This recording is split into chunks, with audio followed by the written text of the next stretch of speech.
we had this conversation, as everybody knows, about Jameis Winston to the Steelers and that whole dynamic, right? Some of the things we talked about initially were the money element of it. Maybe it's going to cost too much. We could spend that money elsewhere.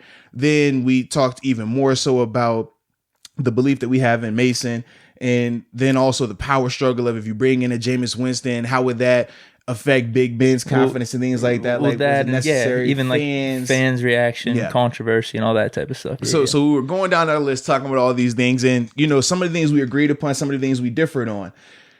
And then Jameis signs with the Saints, and obviously there were two reports I think everybody has seen now, where one says that he turned down the Steelers' offer that would have been more money to go with the Saints because he wanted to learn under Sean Payton and Drew Brees. And then a Pittsburgh guy said it was a source that said that wasn't true, that the Steelers didn't offer him at all. And I was cool. I said, you know what, because you could pick and choose who you want to go with. I'm not tripping either way. Until the contract numbers came out for Jameis Winston's 1-year contract. And this is where I became a little uneasy, to say the least. Salty. A lot of salt. So it said that Jameis Winston signed for a contract of 1 year, $1 million, with a potential of earning up to 3.4 based off of incentives. I said, man, so 1 year, $1 million. Jameis Winston, $1 million. So I said, let me look at the quarterback room and see what some of these other quarterbacks on the current roster are making. I said, man, Mason Rudolph is going to make, I think it was $825,000 this year. I was like, gosh, wow, that's very, very close in money right there. Very, very, very close. Then I looked at Devlin Doug Hodges. I said, man, it's pretty much $500,000 he's making this year. It's very, very close in money. And I just said to myself, I said, dog, I don't know which is worse. If the Steelers didn't offer him the 1 point whatever, he could offer 1.25, 1.5. Like I wouldn't have minded if they would have offered him that, and then he didn't take it and sign with the Saints for that reason. I'm cool with that. I can live with that. But to see him sign for one and for it to be reports of sources that we didn't even offer him, what are we doing here? Am I wrong? Like, I understand your argument, right? I don't want to hear the fans, this and that. Well, it's interesting because we did have the conversation off the mic where you kind of assured me, gave me more of the locker room take on it. Which was why I kind of felt this whole way throughout this debate. We never had that conversation until today. Yeah, I never really understood that, but you basically laid it out for me. If we brought in Jameis in the locker room, it's like not even a question at all. That's just more media stuff. And all I know is media fan stuff. And, I don't want to be combating my fellow fans and all that type of stuff. I just want a peaceful return to the season, And what Deke was talking about was even more so, we talk locker room culture and we talk about like which quarterbacks could potentially ruffle Ben's feathers, right? Because that's what it's all about. And we talked about with Jordan Love to the Packers, like how does Aaron Rodgers and those fans feel about it? Is it a controversy? And the reason why I told Deke that I don't view Jameis coming as a controversy is because Ben and Jameis aren't in the same vein. Like Ben is Ben. Jameis is not to that level, not even close right now from a iconic standpoint, a star power standpoint, a notoriety standpoint. And I said, nobody on this team outside of maybe one person has ever been a bigger star than Ben. Even when AB and L Bell were in the height of their careers, they were never viewed as bigger stars than Big Ben. Even when Troy was on the team, Troy wasn't bigger than Ben. Like that was just clear cut. Ben was the guy. As soon as that rookie run happened, he was a legend here. And we joked about it. I said, there's only been one time where we've had a guy on this team that was bigger than Ben in terms of star power, in terms of iconic status. And I said that was when Vic came. Right, like across the nation. Right, like Vic, we talked about, man, he's just an icon, regardless of if you love him or hate him because of the whole situation with the dogs. Regardless of all that, Vic, I mean, his name, what he brings when he comes to the team. He had shoes whenever he was in the league, and all those sponsorships. Like there was a reason. Like, so we were saying that from a dynamic standpoint, that was the only time that we've ever seen that power struggle a little bit happen. But what I'll say with both of those guys, what they did do really well was Vic was very humble in that situation, and him and Ben did communicate to make that thing a lot smoother. But initially it was some unease about that. Whereas with Jameis Winston, Jameis is never going to be in that category right now. So that's what I was telling you the whole time when we had these conversations. I never brought that up, but it's like, I've seen that, and I've been with like megastars in the NFL. AB is a megastar in the NFL, but AB was never going to be bigger than Ben. Yeah. And it was like with Jameis, no matter what Jameis has done, he's not going to be bigger than Ben over the next 2 to 3 years. So that's why I never viewed it was going to be an issue. And then to see that he signed for $1 million. Jameis Winston, 1 year, $1 million. I said, man, let's be real. I think Mason's a good dude. I think he's going to develop. And I'm honestly not ready to move on from him after one season. We've already talked about that as well.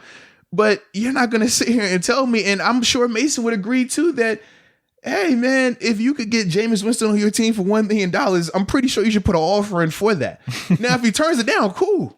No harm, no foul. But $1 million, man, you could have offered $1.1 million. What $1.025 million. But to not even, I mean, and that's depending on which source you want to believe, right? Right. Because this is the whole catch-22, right? So when the first articles came out about, yo, he offered it, source said he turned it down, they was like, oh man, you're lying. This is crazy. Steelers wouldn't do that. Why would they? They don't have enough money. Then the Steelers source comes out and says, nah, man, they ain't do anything. We ain't want him. So to see him sign for $1 million, y'all tell me what's up, man. Are we hustling backwards? Is that what we're doing? Because to not offer a guy like Jameis who threw for 5,000 yards and 30-something touchdowns, to not offer him $1.1 million, we don't have 1.1, and that's without restructuring. We got enough to do that. We have figured out ways this offseason to make things work. So you're going to tell me that that's us trying to win. That's us trying to create the best roster we can create. That's a cheaper insurance policy than I thought. I thought he was going to get $3, maybe $4 million to New Orleans. So there's a lot of ways to look at this, though, because make me happy. I was going to say, if you believe the reports that we did offer, but it was actually more than the Saints. Jameis just wanted to go to the Saints. I would feel so much better. I think that's a play with Jameis where he has this idea in the back of his mind. All right, I'm thinking long term here. What's going to make me look best next free agency? And that's going through the whole Saints system, a la Teddy Bridgewater. But you brought up that he has to play.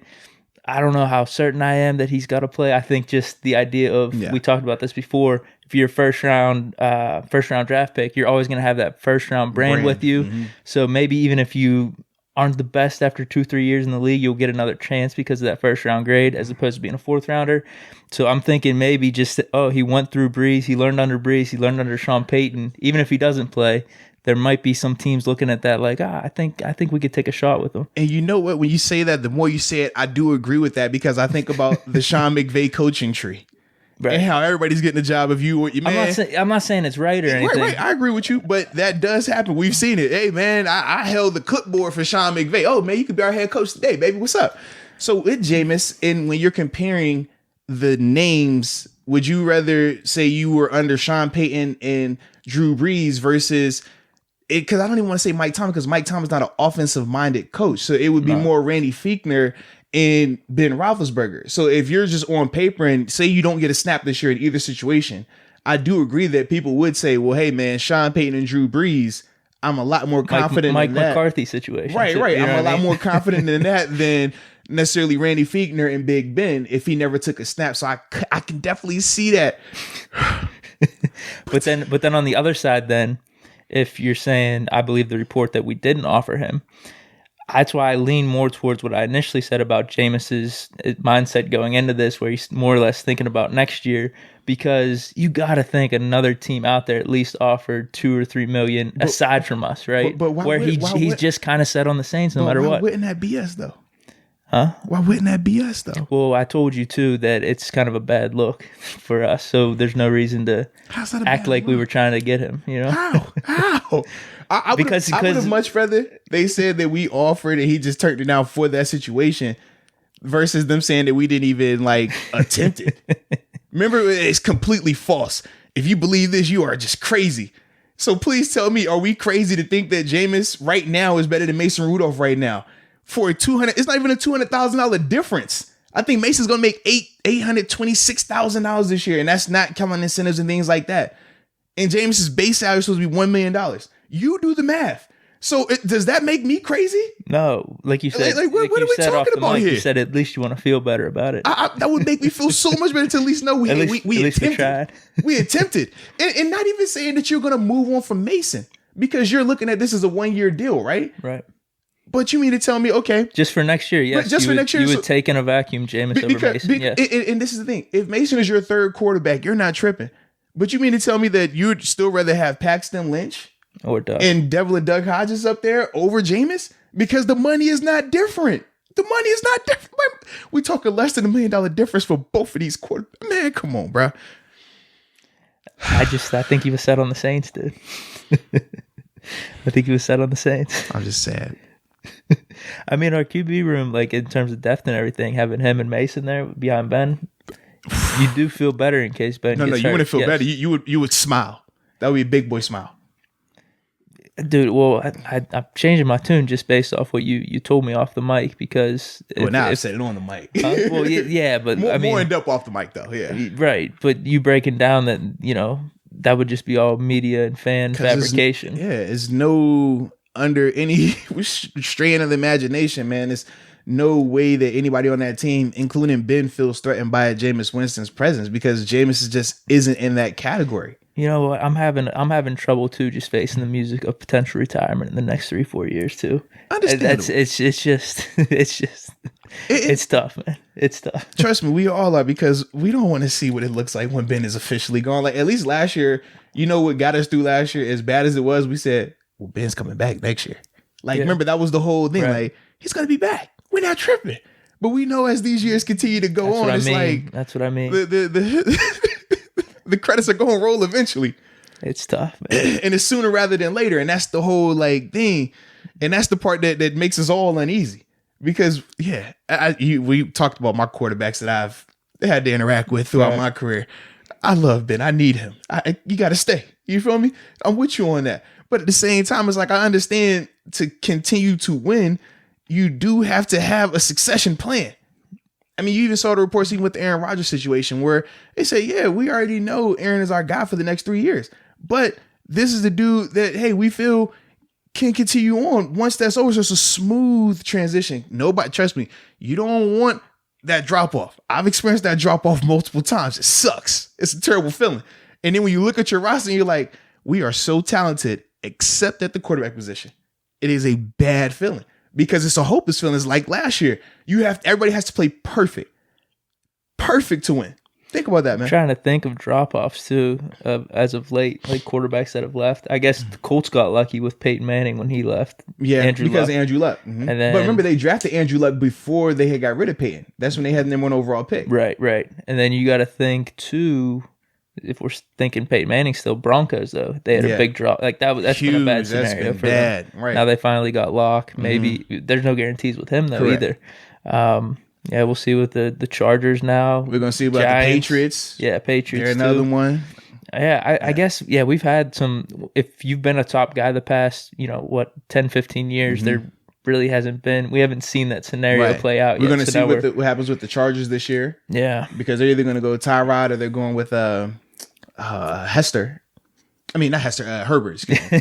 Yeah, in my mind, I'm thinking down. I'm like, Devin. Yeah, dude, think that the guys that have been top 5 over the past 10, 15 years, we haven't really seen that transition yet outside of Peyton Manning. Yeah, and now Brady adds to that list. So we'll see what happens, man. So that's my biggest thing, man. It just, I could see what you're thinking there. I just at least put us in the mix. Like you said, just be in the mix. That's what be in the mix. It didn't have to go through. But if you put it in the mix, at least lets me know that, hey, this team is committed to making sure that we're going to be good this year, regardless of what happens. Yeah.